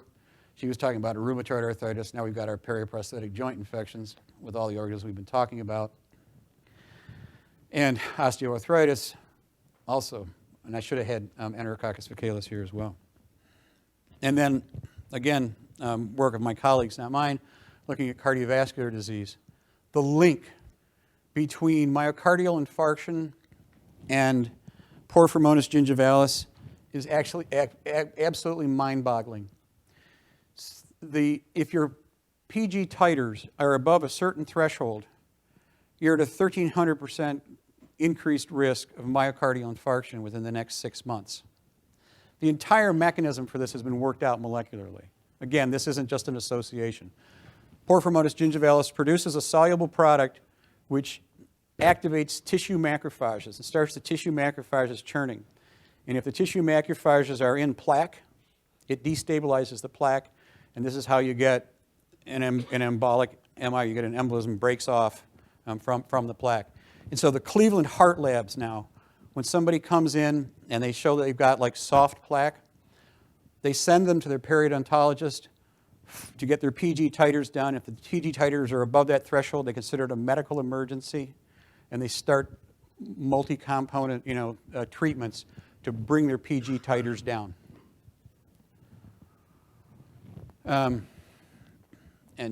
Obviously, if you can dislodge, plaque going in causing a heart attack. If it's in your, carotid arteries or bacillus arteries, it'll cause stroke. And so, Porphyromonas gingivalis is one of the worst bugs in the world because it is the driver of probably most of the, cardiovascular events in the Western world. And then we move to neurology. It's been known for some time that strep infections are associated with OCD, development of OCD in children. And then work from Judith McCloskey and Angela Kamer and Brian Balin and St. John Crean have shown an association between Alzheimer's disease and also some mixed dementias with various periodontal pathogens. So this is when I want to kind of go back and talk a little about species-specific tropisms in tissues. Treponemes are spirochetes, as is Borrelia burgdorferi, which is the organism associated with Lyme. And as I started thinking about this, there's 3 types of tissues that spirochetes are targeted towards. Skin, you think of like the bullseye you get, like if you get bit by a tick, you get Lyme disease, this erythema migrans. Okay, so that's the Borrelia burgdorferi causing a skin infection. With syphilis, primary syphilis, it's associated with canker. Okay, yaws, which is caused by a different subspecies of Trep pallidum. It's primarily, an ulcerative disease. It can get into the joints as well. So now moving on to the joints. Yaws can affect the joints. Of course, Lyme arthritis, that's how the disease was first carried. We've shown, that Treponema danicola, is associated with PGI. Of course, secondary syphilis, lots of arthritis with secondary syphilis. And of course, we've shown it with T. danicola. Central nervous system, everybody knows about neuroborreliosis. What kills you if you get syphilis? Tertiary syphilis goes to your brain. They eat your brain. Okay, bugs in the brain, not a good thing. Okay. So, Judith McCloskey and her colleagues, she's a neuropathologist among one of her 4 board certifications.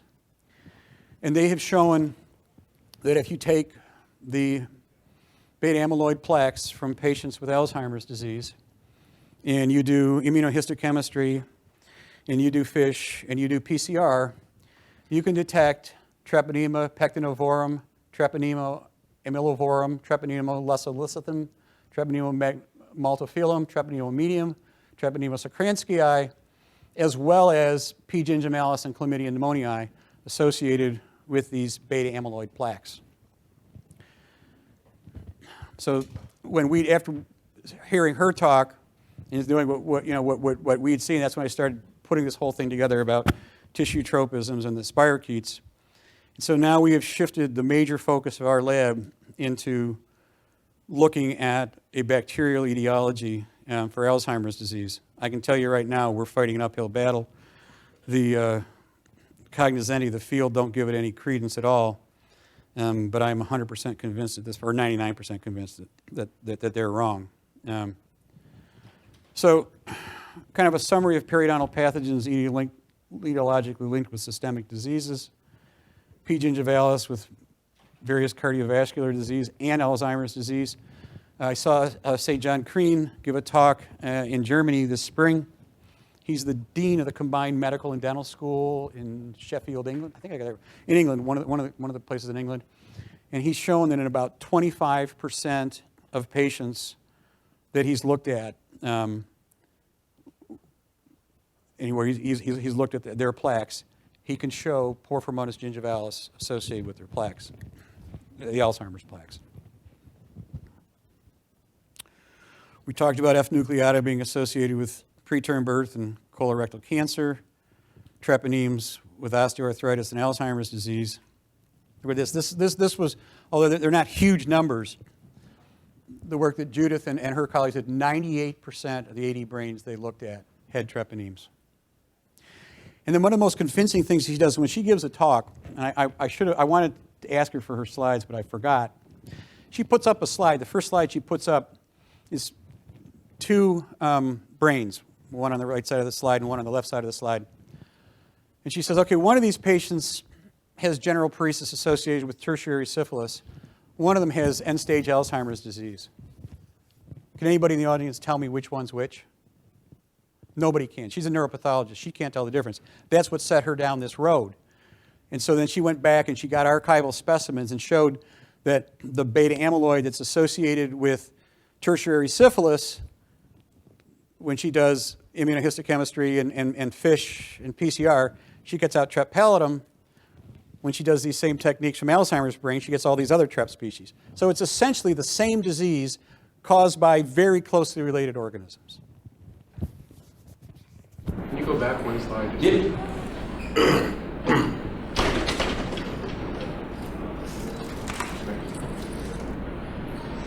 Garth, it's going to be a tough fight with that one. Oh, I'm dedicating the next 20 years of my life to this. I'm like a chronic infection. I am persistent.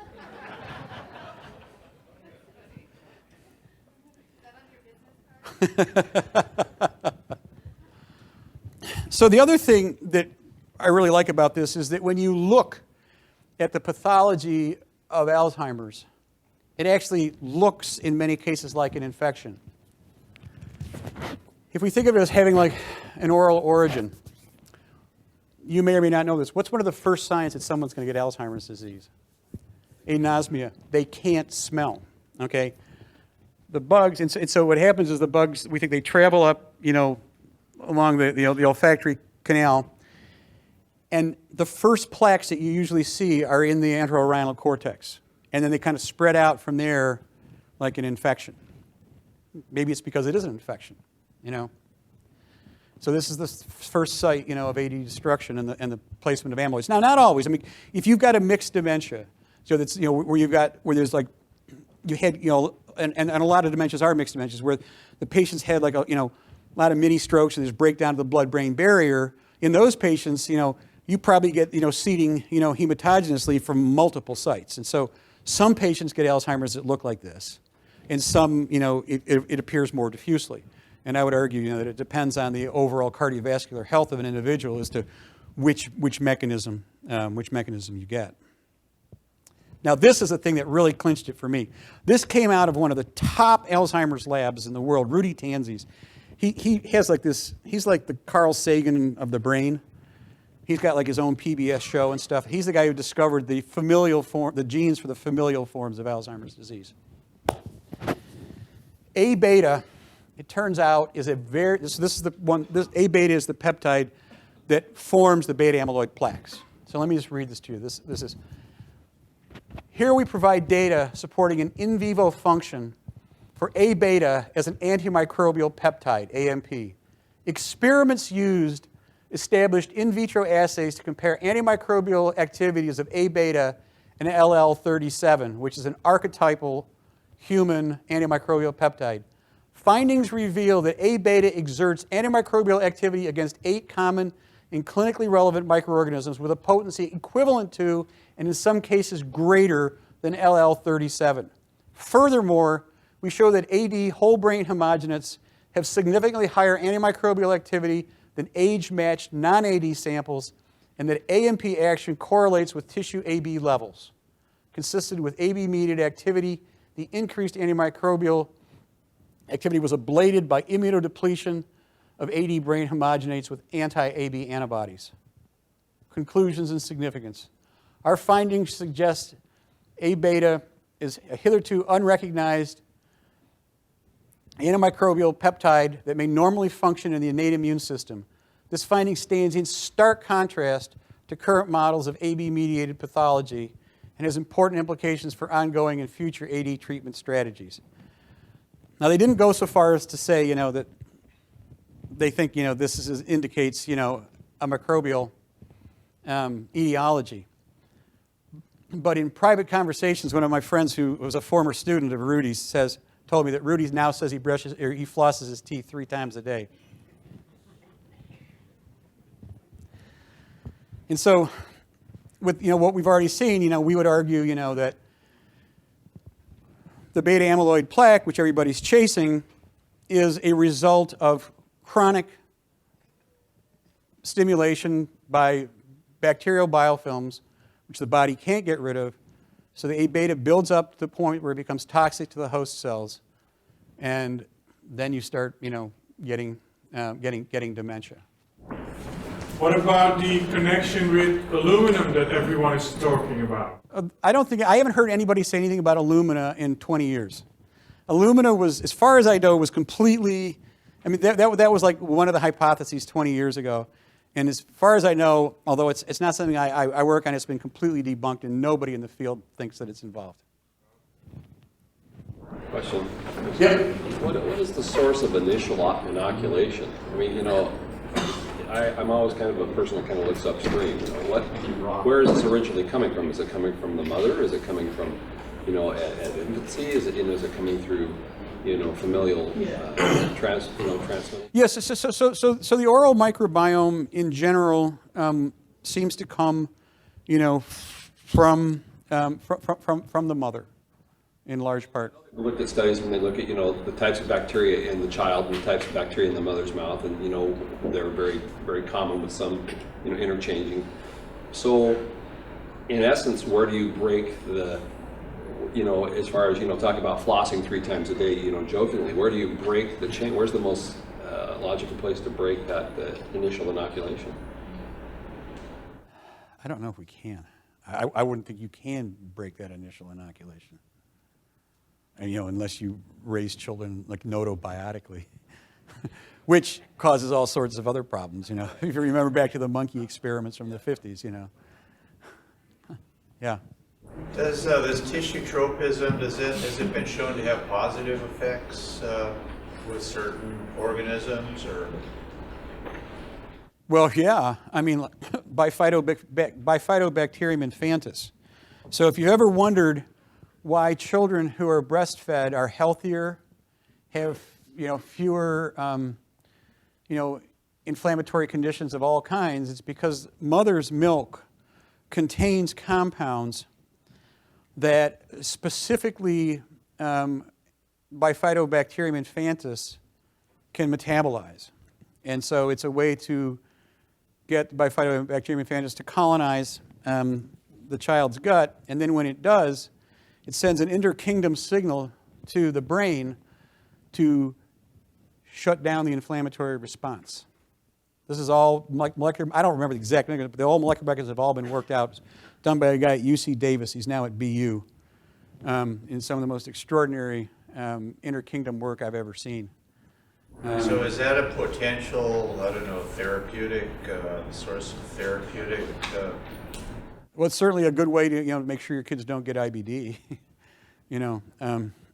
I don't know, if it would translate, to bugs in your brain or not, Yeah, yep. So this is a good time to stop. Thank you.